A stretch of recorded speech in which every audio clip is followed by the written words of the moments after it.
দিগন্ত থেকে দিগন্তে উড়ে যাচ্ছে ফানুস, সদ্য উকি দেয়া চাঁদ আর ফানুসের রং যেন একাকার। পুরনো বছরের বিদায় আর নতুন বছরকে স্বাগত জানাতে ময়মনসিংহের কবি নজরুল ইসলাম বিশ্ববিদ্যালয়ের এই আয়োজনে উৎসবে মাতেন শিক্ষার্থীরা, যাতে শহরের আকাশ রঙিন হয়ে ওঠে ফানুসের রঙে। এ সময় নিন্দনীয় ও অপরাধমূলক ভুল শুধরে দিয়ে আত্মশুদ্ধি অর্জনের আহ্বান জানান আগতরা। খুবই ভালো লাগছে, প্রথমবারের মতো ক্যাম্পাসে ফানুস উৎসব দেখছি। চৈত্র সংক্রান্তিতে বাড়ি ছেড়ে ক্যাম্পাসে এসে খুবই ভালো লাগছে। এটা গ্রাম বাংলার একটা ঐতিহ্যগত বিষয় ছিল, যেটা আমরা আমাদের বিশ্ববিদ্যালয়ের অন্তর্ভুক্ত করলাম এবছর। সাড়া পেয়েছি আমরা ভালো। বর্ষবিদায় উপলক্ষে চট্টগ্রাম নগরীর সিআরবি শিরিষতলায় জমে চৈত্র সংক্রান্তি উৎসব। এ সময় নাচ, গান আর নানান সাংস্কৃতিক পরিবেশনায় মাতে মঞ্চ।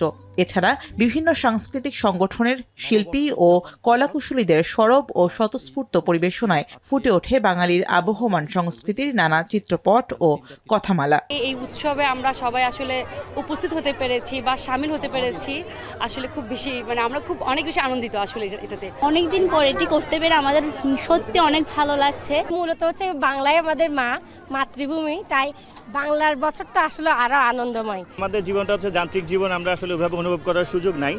এসব সাংস্কৃতিক অনুষ্ঠানের মাধ্যমে আসলে সেটা সম্ভব হয়, আমাদেরকে উপভোগ করাটা সম্ভব হয়।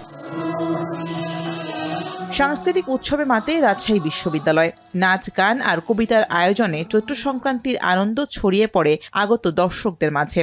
সকল গ্লানি মুছে গানে গানে আগামীর মঙ্গল কামনা করেন আগতরা। আমরা পুরাতন বছরকে বিদায় জানিয়ে নতুন বছরকে স্বাগত জানিয়ে সিলেটের ঐতিহ্যবাহী কিন ব্রিজের নিচে, এইটাও এই যে ৩২ সিঁড়ি, এইটাও একটা ঐতিহ্যবাহী জায়গা। সিলেটের সুরমা নদীর পাড় চাঁদনীঘাটে পুরনো বছরের বিদায় ও নতুন বছরকে স্বাগত জানাতে আয়োজন করা হয় সাংস্কৃতিক অনুষ্ঠানের। এ সময় স্থানীয় বিভিন্ন সাংস্কৃতিক সংগঠনের শিল্পী ছাড়াও একক পরিবেশনা হয়। তুলে ধরা হয় লোকসঙ্গীতের নানা দিক, যা উপভোগ করেন আগতরা। প্রকৃতির সাথে মিশে মানুষ সামনের দিকে এগোতে চায়, তো আমরা আসলে আমাদের সংস্কৃতি, শিল্প এগুলোর মাধ্যম দিয়ে আমরা সেই কথাটাই বলতে চাই। চৈত্র সংক্রান্তি উপলক্ষে শরীয়তপুরের গ্রামে গ্রামে চলে সনাতন ধর্মাবলম্বীদের নীল পূজা বা নীল ষষ্ঠী লোকোৎসব।